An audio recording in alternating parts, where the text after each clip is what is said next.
Okay, good morning. First of all, I want to say that this past Shabbos had Yahrzeit for your mother, right? Right, so we should learn Le'ilei Nishmasa. I know we said the Kamali on Shabbos. I think you did the school dedication today also. Yeah, nice. So lots of days of learning for. I don't have in front of me your mother's name. I know Faith, but the Hebrew name. Fegelbas. Avraham. It was Avraham. Okay, the Shem should have an Aliyah. The next two chapters we're going to fly through. When I say fly, I mean we're going to fly. I'm going to be brutally honest with you. It's not exciting. I'm sorry. It's just names and places. But this is a different map than the one I gave last week. We're doing today Yosef. You see on the map, on one page it says Yosef Ephraim, and one is Menashe. And just taking also into account that half of Menashe was in the eastern side of the Jordan. But we look at it, there's always something to look at aside from the technicalities of it, but it's important. We have to go through the spaces. So you can follow along on the maps as we see the places, but we're going to just kind of rifle through some of the spots, and we'll get to some old friends as well. So, I'm sorry? This is from the Hebrew Mikros Gedolos from Art Scroll on Yehoshua Shoftim. Because they have the English one, this one, believe it or not, has, but the Hebrew one, we have one here. Yeah, Shoftim. This one has nice color maps, glossy pages. So this Art Scroll in the last 5 years or so, they took upon themselves to do the Mikros Gedolos. I think they did an outstanding job. There's some technical things about people didn't like about what they did with the Even Ezra. Okay, but aside from that, which most people wouldn't care about, I think the layout, and it's also entirely minukad, so it's full of nikudot, so it has the dots. But on Chumash, and what's even great also, if you're into, let's say, studying individual parshas in depth, let's say, so they made paperback volumes of each parsha. A really small one, like a 5x7, and a 6x9. So if you're traveling, you want to take like, but all of Mikros Gedolos with Haftorah, that's something. So you have to schlep this. And by the way, these are very heavy. They made them. It's a great set. I have it, but really super heavy. It's what? Right. So if you look at it, it's called the Tzukar edition. So for instance, the 6x9, which I find to be a decent size, not so small that it's like I'm getting rid of all my pocket stuff now. I can't see it anymore. Like small, I'm at that point. I need big books. My wife and I were just commenting yesterday how we're at the point where there's now reading glasses all over the house. We've reached that stage, Baruch Hashem. But the 6x9 and paperbacks, you can really like just stick it in a pocket. You're traveling somewhere, really, really good. Really very well done. And it's now you could get the set. Not that I'm in sales, and it's actually the Art Scroll site has it for about 100 and like a 5% off. But you can get it at Eichler's or any those places, $119 for the entire. It's 50 volumes, and you just take what you need. Really good. Anyway, so if you're looking for that, post New Year's gift. I forgot your birthday. I forgot Hanukkah. I forgot your Christmas gift. I don't know what, whatever people like. Anyway, so let's see. Chapter 16, Tezayin. Vayetze hagarol livnei Yosef miyarden yerecho lemei yerecho mizracha hamidbar olam yerecho bahar Beit El. The lot for the children of Joseph. It went. Do you want a copy of the?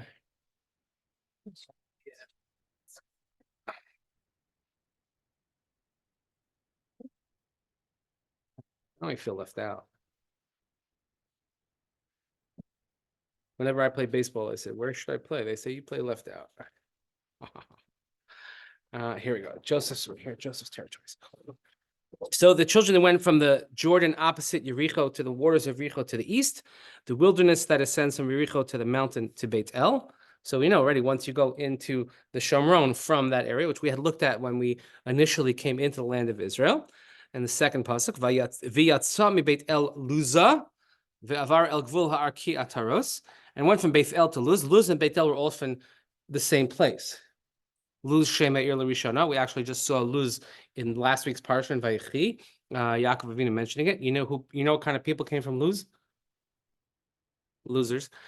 And they passed to the border of Arkai to Atarot. It's like the Just when you think it's sunk, just to the point. oh yeah oh I promise you I get worse. I promise you. V'yarad Yama el gvul hayafleti al gvul Beit Choron Tachton vad Gezer v'hayu tototav Yama, and then it went. You see Yama there. Here's the phrase Yama. Yama means towards the sea. Of course, that's west in this instance, west to the border of Yaphelite, under the border of Beit Choron until Gezer, and the outlets were to the sea. Vayinchalu b'nei Yoseif, Menashe, Ephraim, and the children of Joseph, Menashe, and Ephraim, they received their heritages. And again, remember, Ephraim is the younger son, but perhaps you might call him the main son, as we just saw, Ephraim and Menashe. Menashe was divided into two because half of the tribe took proportions in the eastern bank. It's also important to note, it's going to come into play later in the chapter. In the next chapter, is that Menashe saw a tremendous, something like a 70% increase in population, because most of the lots were determined how big they were in Egypt, leaving Egypt and leaving the desert. Not at this point. So you'll see that's where an issue comes up. Anyway, Vayhigvul b'nei Ephraim l'mishpachasam vayhigvul nachalsam mizrach atros adar ad beis Choron elyon. The children of the border of the children of Ephraim, according to the families, was the border of their inheritance to the east, was from Atroth to upper Beit Choron, and then v'yatzah hagvul hayama hamich mitat. That's a great word, hamich misas or hamich mitat, however you read it, mitzafon. V'nasav hagvul mizracha tana shilo v'avar osam mizrach yanocha, and it went westward from Michmetaf, and the border circled to the east of Ta'ana Shiloh, passing to the east of Yanoch. So if you look, all these places are mentioned here on the map, and you can see them sort of, again, that's why it's very important to have maps. So this way you could see, you have a visual of like what we're talking about and not just a random list of places, right? If I would just list you off random places in New Jersey, people still do that to me. They mention places in Jersey. I'm like, nodding as if I know. People think because you live in New Jersey that you know every place in New Jersey. I'm not from New Jersey and I have limited New Jersey knowledge. I know what I know, but like if you ask me something down in, I can't even name all the counties, but those down there counties or the ones out there counties where you only go them on the way to camp. That's the only way you know them. So I don't know places. Anyway, and they went out on Yanoch to Atarot, and they reached Yericho and went out to the Jordan. And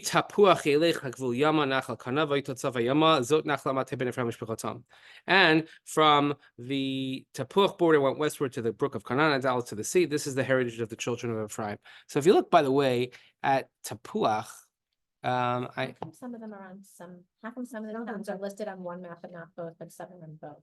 Like that Michmetaf is on both, but Tapuach is on one. So you're talking about the top bottom one? Yeah. Because again, they have different, because one is according to Rashi and one is according to the No, Vilna I Gaon. understand that, but I'm thinking like if you're going by the text. Right. Well, no, so Michmetaf is on both. No, but Tapuach. Tapuach is not, probably because they don't know, it could be they don't know where it is. They don't know exactly. Like Noach, it's on both. So I'm wondering, yes, I don't know. Yeah, so the Tapuach, I always wonder because if you see, like, it makes sense. They have it in a different location. Right, that's what I'm saying, yeah. Rashi has it all the way on the bottom right. Right, so if you look at in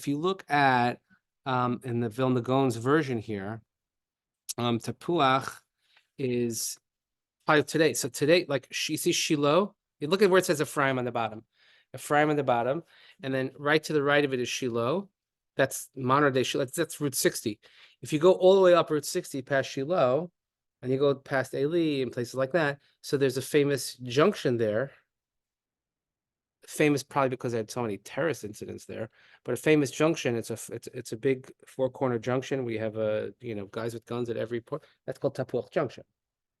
Tapuach Junction. So you can go, towards Ariel one way. You can go up further towards Har Bracha, which, by the way, now you don't have to do it. Now they have a bypass road, so you don't actually have to go through a lot of that anymore. It's relatively recent, only in the last couple of months. And then, all the way up towards Shechem, like that's the way you go, and you see Shechem there. So some places, because that's a whole question. In some places we don't know exactly where they are, but that's a big difference. The Tapuach one is a big difference. I mean, Yeah, they have this whole. the strip that comes up the middle, right?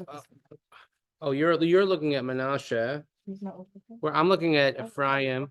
Yeah, but either one. But I'm saying either way, you're right. That's always going to be the case. You're going to have different. No. But look here, even in Menashe, I'm sorry, in Ephraim, you see they have, according to Rashi, there's this big part that comes up, this little peninsula, up the middle.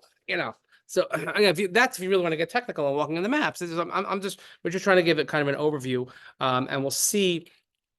By the way, something really, really important when we zoom out on this, but so just to give a face to the names that are on the page to see it on the map. Okay, test 9. There were isolated cities belonging to the children of Ephraim that were within the heritage of the children of Menashe. All these cities and their villages. They didn't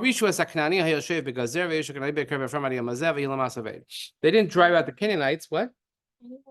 Right? Why bother stopping? Imagine, we're not stopping here. That's it. We're going to 17. Ah, Now that's a whole other question. How do we divide the chapters and the verses? I don't know. They did not drive out the Canaanite that dwelled in Gezer. Rather, the Canaanites were in the midst of Ephraim till this day, and they were indentured laborers. Lamas Oved. Next, Menashe. Vahi Hagoral. So that's the other side of your map that you have, is Menashe. Now, Menashe seems to be much bigger territory. By the way, notice this is only half of Menashe. I think there was something like 70,000 males. So that's quite a big number. So, Menashe. This is the lot. Yoseif. Interesting word here, because it had to point out that, by the way, the Gerol for Menashe, because after all, he was the firstborn of Joseph. So why do you think it has to point that out? He's not treated that way, because first of all, who came first? We just listed Ephraim. We did a whole chapter on Ephraim, and then we go to the firstborn. Okay. That's the whole story, primogeniture, and the entire book of Bereshit and even beyond. And maybe Menashe and Ephraim is the first time that we repair that ill. The Ephraim comes before Menashe, and even Ad Hayom Hazeh, we say Yisimcha Elokim K'Ephraim K'Menashe, and by that we say Yisimech Elokim K'Sarah Rivka Rachel V'Leah. We put Rachel before Leah as well. Now there we never found that there was sort of an argument about who was older or younger. It was just sort of like who was liked or not liked, or unloved is the nice word that Art Scroll uses when it says sinua, but sinua means sinua. I don't know how to put it any other way. Okay. Anyway, Menashe is the Bechor. Lemachir Bechor Menashe via Gilad kihu haya ish milchama va'hi lo hagilad va'bashan. Menashe, his firstborn was Machir, the father of Gilad. Again, if you look in the end of Parshas of Sefer Bamidbar, listing all the tribes, this is mentioned prominently. He was a man of war. It was called Gilad and the Bashan.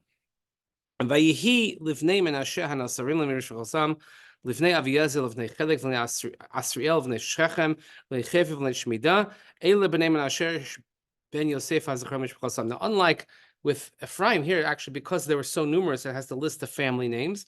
And these are the remaining sons. There was Aviezer, Chelek, Asriel, Shechem, Chefer, Shmida, and these were the male children of Menashe ben Yosef according to their families. Now, the reason why it has to list this is because of the next pasuk. So whenever we talk about Ben Menashe, we know there's a famous story. It used to be, once upon a time, my favorite story in all of Tanakh. Used to be, our tastes change over time. There was a story about a guy who had 5 daughters and no sons. And the 5 daughters, they came and they said, why, it's not fair. Why do we get left out? Lama nigara is actually the phrase that they use, which that term is used only one other time in the Chumash. Extra super bonus points if you get this one. Oh, this is really good. This is really good. And it's actually not far from the story of they're known as Benos Tzlav Chad. There were 5 daughters, Machla, Noah, Chag, Tirza, Milka, listed in different orders in different places because they were each equally as righteous. No one was more righteous than the other, but they had a legal claim, and they said to Moshe Rabbeinu, Lama nigara, why should we be left out? Just because it's not my fault I didn't have a brother. It's not my fault my father didn't have sons, and he died. So Moshe didn't know what to do. And he went and he sought counsel, and he said, oh yeah, you know what? You are entitled to inheritance. Okay. But there was one other time, it appears in Parshas Bahaloscha. I'm narrowing it down for you. In Parshas Bahaloscha, when someone said, why should we be left out because of something that happened? Someone that couldn't be. Oh, there we go. Right? Oh, amazing. Amazing. Pesach Sheni. Correct. Shelley's amazing. Pesach Sheni, they came to Moshe and said, wait a minute. Very impressive. I mean, do you know what we're dealing with here? Do you have any idea? Right? Right? Right, your father's yahrzeit is coming up soon. Right, yeah. See, be very proud of you. I mean, regardless, be proud of you, but hearing this. The cousins, Mishal and Al Safan, who had to take out the remains of Nadav and Avihu, which happened, of course, on Rosh Chodesh Nisan, they had to take out the dead bodies when they died on opening day. So less than 2 weeks later is the Korban Pesach. There's no way they could have been purified from Tumas Meis in that short amount of time. So they gave the laws of Korban Pesach. They went to Moshe. They said, like, first of all, you asked me to do it. Like I had to do it. It's not my fault. I didn't intentionally come into contact with a dead body. They're like, one of my Lama Nigar, why should I be left out? Which is a great attitude, because so often when it comes to mitzvos, we're like, thank God I got out of it. How often do we say it's not? Why don't I get to do it? Like, it's not, I want to do it. I normally could do it, but in a circumstance beyond my control. Okay, and that's a different story, but it's a different story. Again, I'm talking about something that you could normally do. I'm not talking about what you could never do or we weren't allowed to do. Okay, I knew this was coming. I'm trying to be nice here. What are you going to start with me for? Yeah. Anyway, I have so much. But I grew up in a house of girls, so I agree. Yeah, gonna be boring. Yeah. But they have to marry still within their tribe. So if you look on the end there when Moshe gives the advice there what they should do, but here in the list it says Ulit Slavchad ben Chefer ben Gilad ben Machir ben Menashe. So you have this exact lineage. Slavchad, son of Chefer, son of Gilad, son of Machir and Menashe, which we just set up talking about Machir and Gilad and Menashe. Lo hayu lubanim ki banos. He only had daughters. You think he's the only guy in the whole thing that had? I don't know. It could be. Of Eilish Shmos Banosav Machla Noah Chagla Milka Tirza, and these are their names. Now, some of these names we get to hear, by the way. The most popular is probably Noah. Noah we hear a lot. Milka once in a while. Tirza, yes. The Machla Chagla we don't get too many of. Machla I can understand, because who wants to name your kid Machla, right? Because in Yiddish, Machla means an illness. When someone has machala, but in Yiddish, when you say it and you have to whisper it, when somebody lo aleinu has cancer, they say yena machla, but you have to whisper it. There's a whole bit in Brighton Beach Memoirs when he talks about how you have to whisper the name of a disease. Eugene Jerome, character played by what's his name, Silverman. Great movie. Anyway, and chagla, I don't know. I've never heard of chagla. I can't imagine the grandparents would be too happy if you called your kid chagla. Anyway, v'tikrafna l'fnei Elazar hakohen l'fnei Yehoshua ben Nun l'fnei Anisim lemor Hashem tziva es Moshe l'asas lanu nachala b'soch achenu v'yitein lahem es el pi Hashem v'nachala b'toch achei avihen. And they went before Elazar, Yoshua, and the elders and the tribal leaders. They said, Hashem command Moshe to give us a heritage amongst our brethren. By the way, don't forget, remember that incident, the famous, 5 daughters, that this happened, okay? And he gave them, according to the word of Hashem, a heritage among their father's brothers. So 10 portions went to Menashe, besides the lands of Gilad and Bashan, which are on the other side, the other half of the tribe. Why? Because the women of Menashe, they received a heritage among the sons, and the land of Gilad went to Menashe's remaining sons. Okay, so portion thing. So they had to give part of this allotment, and the goral is each tribe had a certain, based on their size, is that they would have plots or parcels. So so they had a whole general territory, but within that, who got what? That's what it means. Okay. Vayihi. Now let's look at the dimensions. Vayihi gevul Menashe me'asher hamich. I can't pronounce that word. Asher al pnei Shechem. V'halach hagvul al yamin el an Tapuach. So then the border of Menashe was from Asher to Michmetas, which faces Shechem, and then it went south to the inhabitants of Ein Tapuach. So if you look on your maps here, you could see different versions of what that is. Okay, and you see, according to the Rashi one, it had this big stretch, like almost down to Gilgal, like that. Okay, because that's where he holds it, where Tapuach is, etc. And the land of Tapuach. And verse 8, pasuk Lemenashe haisa eretz Tapuach, v'Tapuach el gvul Menashe l'vnei Ephraim. And the land of Tapuach was Menashe, but Tapuach was on the border of Menashe, belonged to the children of Ephraim. And then v'yorad hagvul nachal Kana negba lanachal. The border then descended to the brook of Kana, south of the brook. Arim ha'ele Ephraim betoch Arim Menashe, gvul Menashe mitzvah lanachal v'hitel tzavei yama.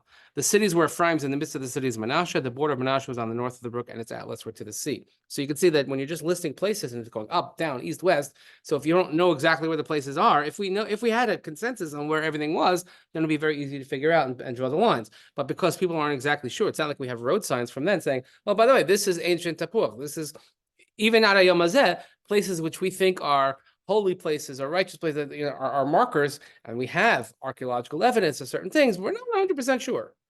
So if you take the most probably, I don't want to say controversial, but the one that's probably disputed the most is Kever Rachel. Kever Yosef and Shechem, less so, I think, because nobody goes there.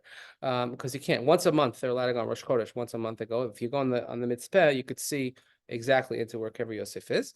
But they know for sure that that's, they know that's Shechem, and they know that is Har Grizim and Har Bracha, etc.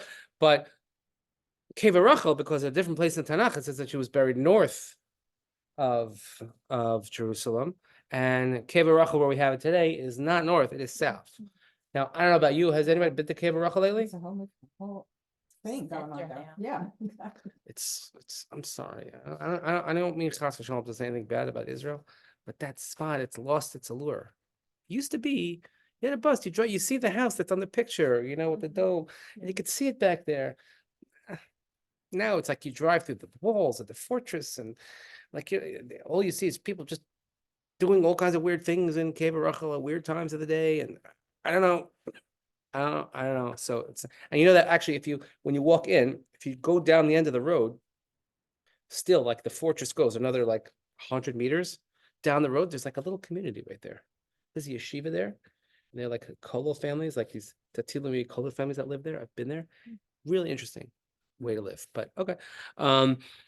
It's right there, and you can walk there from Tapiyot. It's not a big deal anymore, but it's just lost its. But many people think that even if you think it's at that spot, it's not really at that spot. It's like much further back, or what do I know? And then you could read through the archaeological stuff, but that's even more boring than this. Dare I say?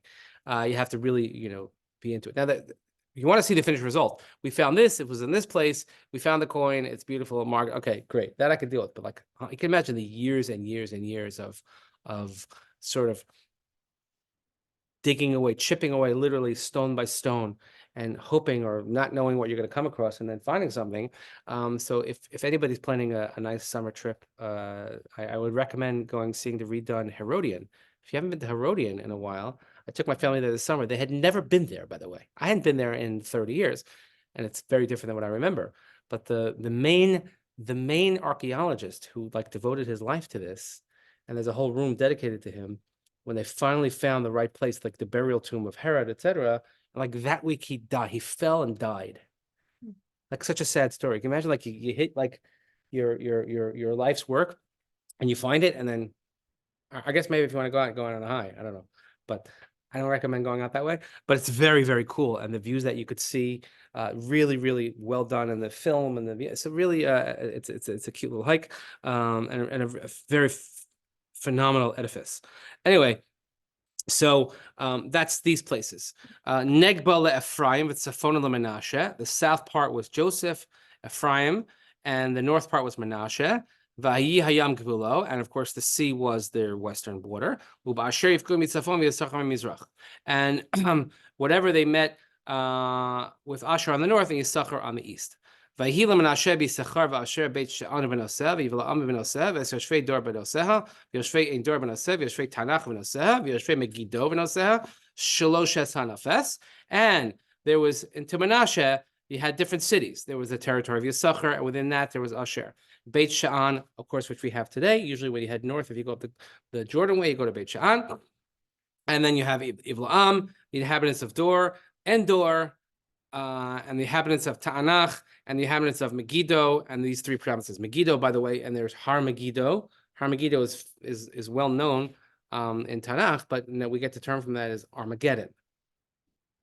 You take the bus to Beit She'an, you have to stop in the air for 15 minutes so the bus driver can take a break. Yes, yes, because he wants to go to Armageddon, okay, and not to be confused with the blockbuster movie of the same name. And the children of Menashe were not able to drive out the inhabitants of these cities, and the Canaanites wished to dwell in the land. But it happened when the children of Israel became strong, they imposed tribute on the Canaanites, but they didn't want to drive, or they weren't able to drive them out. So like they established their presence, wasn't trouble, but they're not leaving. Okay, now here we have finally like a little bit of narrative or something that happens. It's kind of interesting. So, Vayidabru b'nei Yosef es Yehoshua lemor. The children of Yosef, they spoke to Yehoshua. Now, really, you're going to see it's Menashe, but they came as one because it's two tribes. It's two separate tribes. But when one tribe speak and you have a backup of automatically of another tribe, it's like a twin brother. Then you have a little bit of strength, not only in numbers but kind of in the force of it. So that's why it says Bnei Yosef, even though it's really Menashe. Madua nasata li nachala gorol echad v'chevel echad v'ani amrav ad asher ad ko berachani Hashem. Why have you given me inheritance of only a single lot and a single portion, seeing that I'm numerous, for Hashem has blessed me to such an extent. Here, I'll read you the stat here about, there are several views among the commentators how the land was apportioned, okay? You can look at in all the Mefarshim there. But briefly, the land was divided according to the number of people who left Mitzrayim. During the 40 years between the Exodus and the last census before the entry into Israel, Menashe grew by 70%, from 32,200 to 52,700. Okay? So by far the largest increase of any of the tribes. And just in the Gemara in Bava Basra says that it was reflected in large numbers of young people who were coming of age in the years that the land was being settled, but were not included in the number when the allocation was based. So if let's say they were 16, 17, and they didn't count, but we knew they were coming of age. So therefore didn't really account for that. Therefore, the people of Menashe presented their grievance to Yehoshua. On the other hand, in contradistinction, which we'll get to, which we touched on last week, the tribe of Shimon, which started off very large, but by the end was so nothing because they were subsumed in the territory of Yehuda. So they said to Yehoshua, they said, Madua. Why? By the way, it seems totally rational. You knew it had to happen. There's no way it was a perfect system. And if you're using statistics and numbers from 40 years ago, now it's actually 47 or even longer years ago, that doesn't make sense. They're saying, well, yeah, that was great. Sure, we were much smaller then, but look how many we are now.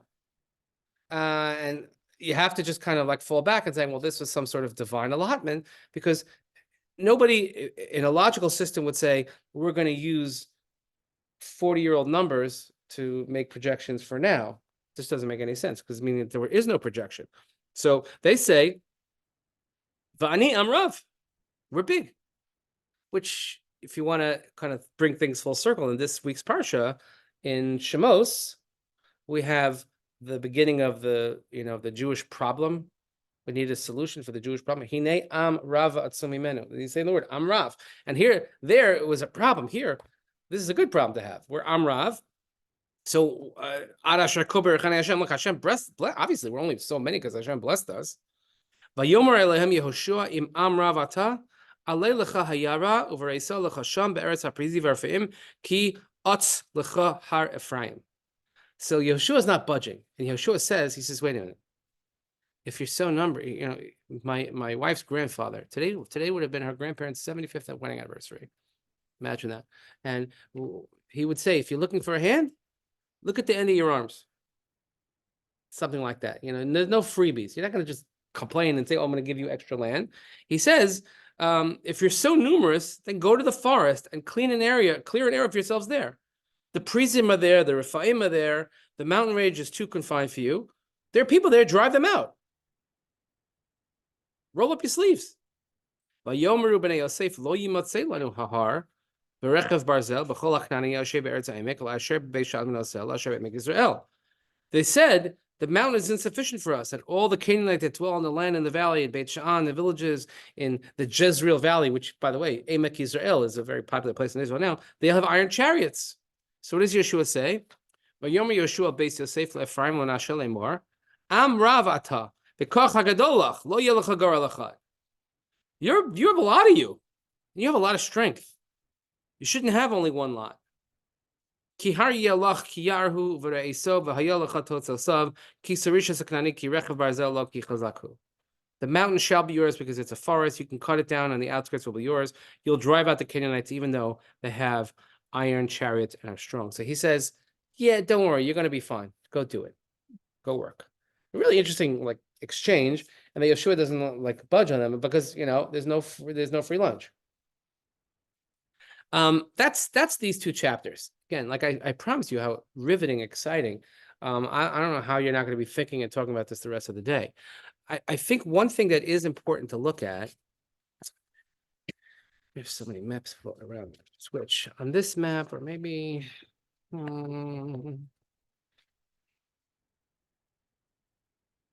his two answers different? No, I don't think so. The first, It seems to repeat that they're strong, but you can do it.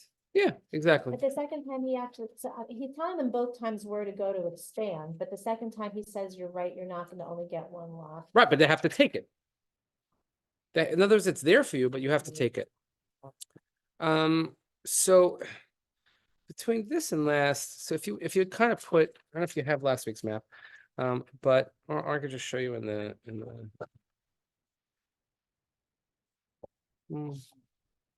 So I don't want to do the whole. Here's a good take of it. Okay, so this is a lot of the 10 tribes. Now, what do you notice here, though? We discussed last week about Yehuda. Yehuda is pretty much like the southern, and that becomes Malchus Yehuda ultimately before it divides. And then if you look, you might call this like the Merkaz, almost. Coast to coast, Binyamin, Ephraim, and Menashe. So you have this dynamic of looking of Joseph and Yehuda. Yosef and Yehuda.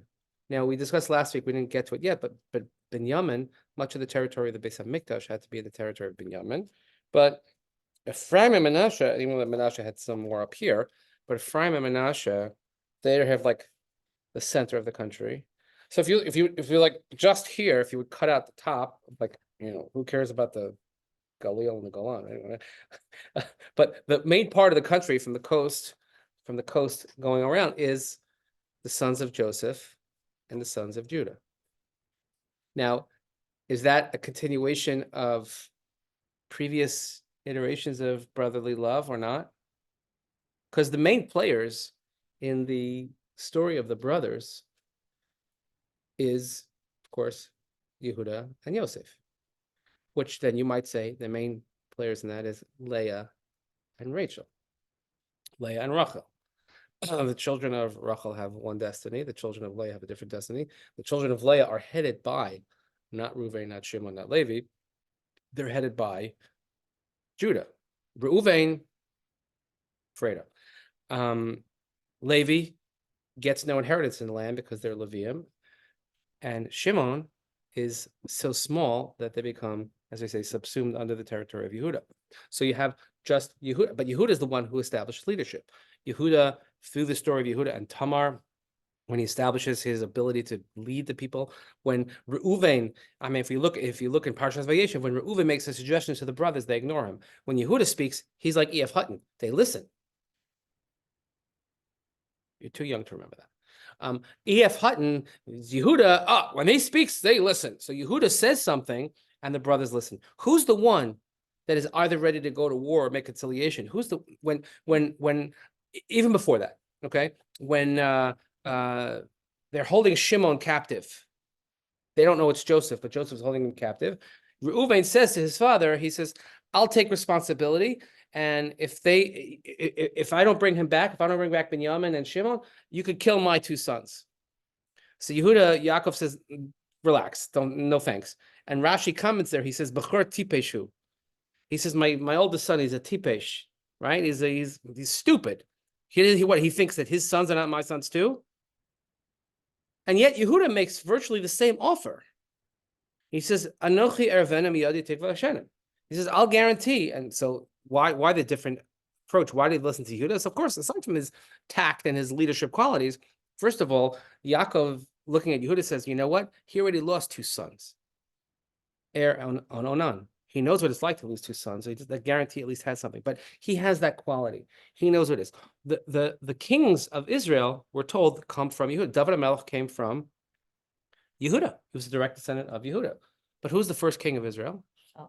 First king of Shaul come from From Benjamin, from the tribe of Rachel, right? So maybe it's meant to set it up. This dynamic that they're put directly next to one another, either to prove a point or hopefully, and by the way, it doesn't always work out amazingly, right? It doesn't always work out that, I think she's coming inside.